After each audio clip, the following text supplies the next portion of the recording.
ভাবো, তুমি জীবনের একটা কঠিন মোড়ে দাঁড়িয়ে আছো। সামনে অনেক দায়িত্ব, অনেক কাজ, কিন্তু মনে হচ্ছে সব ছেড়ে কোথাও চলে গেলেই হয়তো শান্তি পাবে।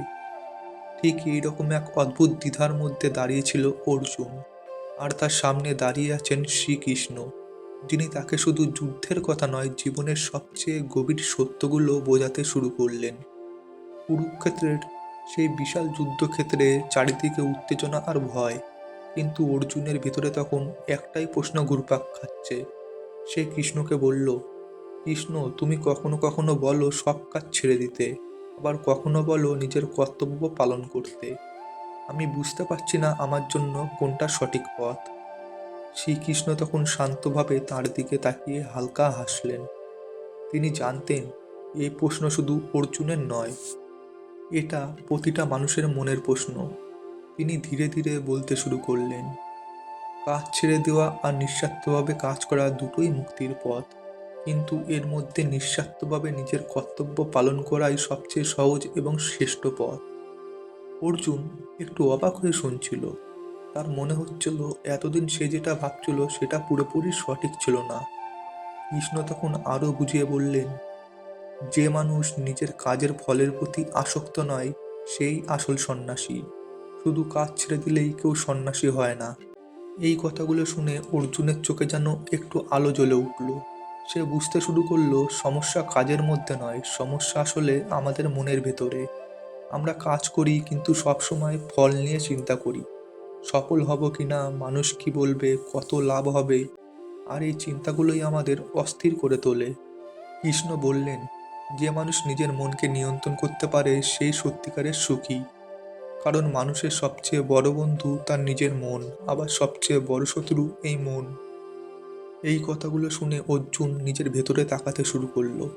সে বুঝতে পারছিল তার ভয়, তার দুঃখ, সবকিছুর মূলেই আছে তার মন। শ্রীকৃষ্ণ তখন আরো গভীর একটি সত্য বোঝালেন। তিনি বললেন, একজন জ্ঞানী মানুষ সবার মধ্যে একই আত্মাকে দেখতে পায়। সে ব্রাহ্মণ, গরু, কুকুর বা একজন পাপী, সবার দিকে একই দৃষ্টিতে তাকায়। অর্জুন অবাক হয়ে গেল। সে ভাবতে লাগলো, সত্যিই কি সম্ভব সবাইকে একইভাবে দেখা?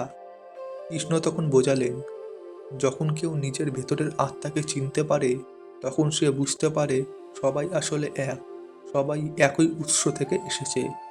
ধীরে ধীরে কথাগুলো অর্জুনের মনে বসতে শুরু করলো। তার ভেতরের ভয় যেন একটু একটু করে কমে আসছিল। কৃষ্ণ তখন তাকে বললেন, যে মানুষ নিজের ইচ্ছা, রাগ আর লোভকে নিয়ন্ত্রণ করতে পারে, সে বাইরের জিনিসে সুখ খোঁজে না, সে নিজের ভেতরে শান্তি খুঁজে পায়।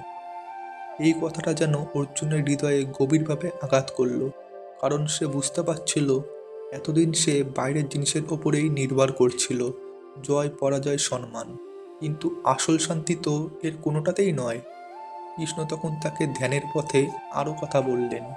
তিনি বললেন, যে নিজের মনকে একবার জায়গা স্থির করতে পারে, সে নিজের আসল সত্তাকে অনুভব করতে পারে। অর্জুন চোখ বন্ধ করে যেন সেই অনুভূতিটাই কল্পনা করার চেষ্টা করলো। যদি সত্যিই মনটা শান্ত হয়ে যায়, যদি সব চিন্তা থেমে যায়, তাহলে কেমন লাগবে? কৃষ্ণ আবার বললেন, তুমি তোমার কাজ করো, কিন্তু কখনোই ফলের প্রতি আসক্ত হও না। কারণ ফল তোমার হাতে নেই, তোমার হাতে আছে শুধু তোমার চেষ্টা। এই কথাটা শুনে অর্জুন যেন হঠাৎ সবকিছু পরিষ্কার দেখতে পেল। এতদিন সে ফলের কথা ভেবে ভয় পাচ্ছিল, যদি হারি, যদি সবকিছু শেষ হয়ে যায়। কিন্তু এখন সে বুঝতে পারল তার কাজ শুধু নিজের কর্তব্য পালন করা, যুদ্ধ করা তার দায়িত্ব, কিন্তু জয় বা পরাজয় তার হাতে নেই। এই উপলব্ধিটা তার ভেতরে এক অদ্ভুত শান্তি এনে দিল। যেন অনেক দিনের একটা ভার হঠাৎ করেই নেমে গেল। শেষে শ্রীকৃষ্ণ বললেন, যে মানুষ আমাকে সবকিছুর অধিপতি আর সব জীবের সত্যিকারের বন্ধু হিসাবে জানে, সেই আসল শান্তি পায়। অর্জুন তখন আর আগের মতো নেই। তার চোখে এখন দ্বিধা নেই, ভয় নেই। আছে এক ধরনের স্থিরতা আর আত্মবিশ্বাস। তো বন্ধুরা, এই গল্পটা শুধু অর্জুনের নয়, এটা আমাদের প্রত্যেকের গল্প। আমরাও প্রতিদিন জীবনের যুদ্ধক্ষেত্রে দাঁড়িয়ে থাকি। আমাদের মনেও আসে একই প্রশ্ন, সব ছেড়ে দেব নাকি লড়াই করব। গীতা আমাদের শেখায়, পালিয়ে গেলেই শান্তি পাওয়া যায় না।